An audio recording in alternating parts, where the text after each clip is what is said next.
Por eso me da mucho gusto tener la oportunidad de presentar a Mariana Campos. Ella es economista y es integrante de este grupo México Evalúa. Adelante, Mariana, te escuchamos. Muy buenos días a todos. Gracias a Futuro 21 por la invitación, por permitirnos un espacio de expresar nuestras observaciones y recomendaciones. Como saben, soy especialista en materia fiscal y en la parte económica, por lo cual ahí es donde quiero vertir mis recomendaciones. Estamos todos, casi de manera generalizada, economistas de muy distinta, vertiente intelectual, coincidiendo en que no hay un plan económico a nivel federal a la altura de las necesidades.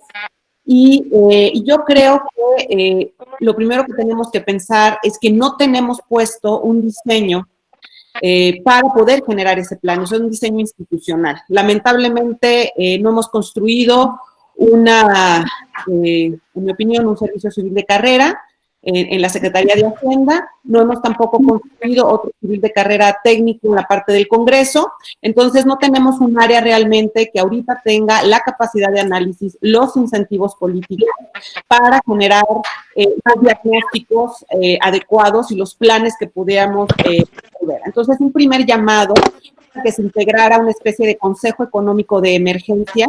No creo que solamente debamos tener un consejo de salubridad general, creo que tenemos que tener un consejo económico.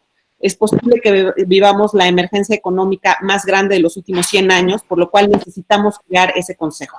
El presidente de la República tiene una injerencia muy fuerte, y no solo este presidente, sino todos los demás, en la Secretaría de Hacienda, y me parece que esto oprime la capacidad técnica de la Secretaría y de generar las soluciones para México. Entonces, esa es nuestra primera recomendación. Este consejo creo que tendría que tener, desde luego, integrantes de las instituciones, así como personalidades con una trayectoria solvente en la materia económica y fiscal. Me parece que este consejo tendría que tender puentes con el sector privado y con los gobiernos locales, porque el plan de auxilio económico que requiere México tiene que necesariamente concertar con el sector privado y los gobiernos locales. No es algo que puede resolver el gobierno federal por sí solo. Quiero además de mencionar que de no hacer esto, vamos a permanecer en un escenario riesgoso, porque creo que la Secretaría de Hacienda está sobrepasada. Presentó los precriterios generales de política económica el 1 de abril. El día de hoy es 22 de abril, están completamente sobrepasada su posición fiscal. ¿Por qué lo digo? La Secretaría reconoce un aumento en el endeudamiento público de 7 puntos del PIB, pero asume una caída en el crecimiento de menos 2.9%. Es decir, eso no es lista, porque ya se ha manifestado por parte del Fondo Monetario Internacional, por parte de la CEPAL y diversos analistas del sector financiero, que la caída en el crecimiento de México, si bien nos va, es de 6%. Por ejemplo, Citibanamex trae una caída de 9%, JP Morgan trae una caída del 7%. Entonces, esto tiene un impacto fuertísimo en el boquete fiscal, porque tendría, por ejemplo, si cae 6%, estaríamos perdiendo 120 mil millones de pesos adicionales a los que está considerando la Secretaría de Hacienda. Además, después de este lanzamiento de los precriterios, el envío pues al Congreso Federal, también se recortó la producción petrolera, no se diga lo que ha pasado con los precios del petróleo esta semana. Entonces, definitivamente el boquete fiscal que trae el gobierno ya no está considerado en el boquete, los precriterios que envió al Congreso. Creo que van a tener una necesidad mayor de endeudamiento. Está habiendo una actitud, en mi opinión, poco abierta y racional para considerar el endeudamiento del Fondo Monetario Internacional, y nos preocupa mucho que en algún momento el gobierno no tenga la liquidez adecuada. Aunado está el hecho de que ya decidió liquidar hasta su último quinto con lo de los fideicomisos, y entonces sí creo que tenemos que cuidar, sobre todo en este momento, la liquidez del gobierno para que pueda hacer frente a las acciones que está prometiendo, luego a su operación y, por supuesto, a cumplir con sus obligaciones, ya que no vayamos a perder calificación, que se vaya a deteriorar nuestra calificación por una falta de liquidez. Eso sería realmente una torpeza. Con respecto a las acciones que tiene que emprender el gobierno, me parece que ha emprendido acciones muy importantes desde el punto de vista del crédito.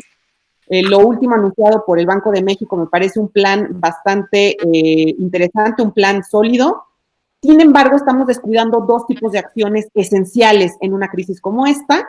Un tipo de acción tiene que ver con el apoyo directo al empleo, ¿no? No nos caracterizamos por tener un seguro de desempleo como otros países, pero sí creo que se podría generar un ingreso universal a una población amplia que está en la informalidad, y eso nosotros en un grupo de economistas que está en donde está el CEI, el Centro Espinosa de Estudios Espinosa Iglesia, hemos calculado que podría implicar el apoyo a personas de la economía formal e informal, y estamos hablando de 2 puntos del PIB adicionales. Por otro lado, tendría que implementar también incentivos fiscales o ayudas fiscales que le calculamos alrededor de 2 puntos del PIB. Y esto también con el propósito de 2 cosas: que no se pierda más empleo y que las empresas no cierren. Porque si las empresas cierran, se va a prolongar la recesión y además vamos a perder recaudación. Entonces, para ir cerrando, yo creo que el gobierno trae un problema enorme que no está reconociendo.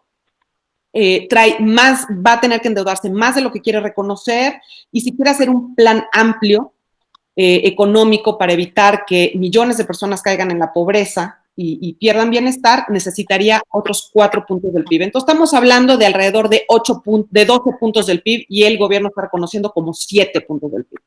Entonces, bueno, pues para tener un diálogo con esto, no sé si vamos a convencer al gobierno de emprender un consejo como el que yo estoy recomendando, pero quiero invitar a los políticos, a las organizaciones civiles y a las personas que crean que tenemos que emprenderlo, a organizarlo nosotros mismos. Nada nos impide organizarlo, nada nos impide reunir a un grupo de especialistas, empezar a generar propuestas, empezar a publicarlos. Eso está permitido.